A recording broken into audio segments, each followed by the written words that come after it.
কিনুগোয়ালার গলি। দোতলা বাড়ির লোহার গরাদে দেওয়া একতলা ঘর, পথের ধারেই।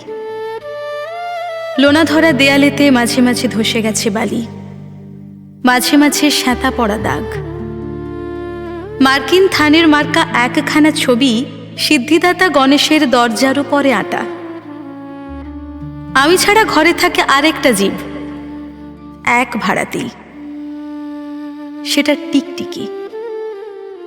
তফাৎ আমার সঙ্গে এই শুধু, নেই তার অন্যের অভাব। বেতন 25 টাকা, সদাগরি আপিসের কনিষ্ঠ কেরানি। খেতে পাই দত্তদের বাড়ি ছেলেকে পড়িয়ে। শিয়ালদা স্টেশনে যাই, সন্ধেটা কাটিয়ে আসি। আলো জ্বালাবার দায় বাঁচে। ইঞ্জিনের ধস ধস, বাঁশির আওয়াজ, যাত্রীর ব্যস্ততা, কুলি হাঁকাহাঁকি। 10:30 বেজে যায়।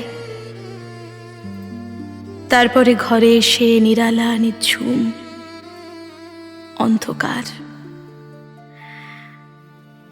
ধলেশ্বরী নদী তীরে পিসিদের গ্রাম। তার দেওরের মেয়ে অভাগার সাথে তার বিবাহের ছিল ঠিকঠাক। লগ্ন শুভ, নিশ্চিত প্রমাণ পাওয়া গেল। সেই লগ্নে এসেছি পালিয়ে। মেয়েটা তো রক্ষে পেলে, আমি তথৈবচ। ঘরেতে এলো না সে তো, মনে তার নিত্য আসা যাওয়া।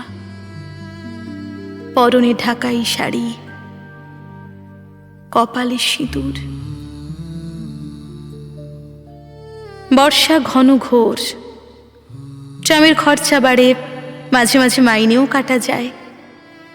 গলিটাতে কোণে কোণে জমে ওঠে, পচে ওঠে আমের খোসা, আঁঠি, কাঁঠালের ভুতি, মাছের কানকা, মরা বেড়ালের ছানা, ছাইপাশ, আরও কত কি যে। ছাতার অবস্থাখানা জরিমানা দেওয়া মাইনের মতো, বহু ছিদ্র তার।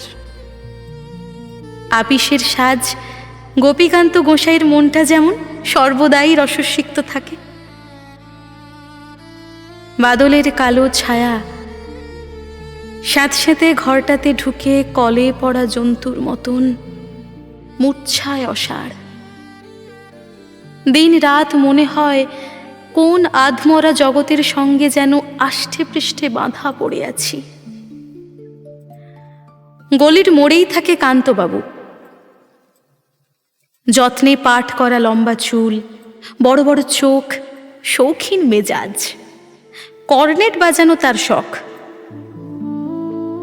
মাঝে মাঝে সুর জেগে ওঠে এ গলির বিভৎস বাতাসে। কখনো গভীর রাতে, ভোরবেলা আধো অন্ধকারে, কখনো বৈকালে ঝিকিমিকি আলোয় ছায়ায়। হঠাৎ সন্ধ্যায় সিন্ধু বারোয়ায় লাগে টান। সমস্ত আকাশে বাজে অনাদিকালের বিরহ বেদনা। তখনই মুহূর্তে ধরা পড়ে এ গলিটা ঘোর মিছে, দুর্বিষহ মাতালের প্রলাপের মতো। হঠাৎ খবর পাই মনে, আকবর বাদশার সঙ্গে হরিপদ কেরানির কোনো ভেদ নেই। বাঁশির করুণ ডাক বেয়ে ছেঁড়া ছাতা রাজ ও ছত্র মিলে চলে গেছে এক বৈকুণ্ঠের দিকে। এ গান যেখানে সত্য অনন্ত গোধূলি লগ্নে, সেইখানে বহি চলে ধলেশ্বরী। তীরে তমালের ঘন ছায়া, আঙিনাতে যে আছে অপেক্ষা করে, তার পরনে ঢাকাই শাড়ি, কপালে সিঁদুর।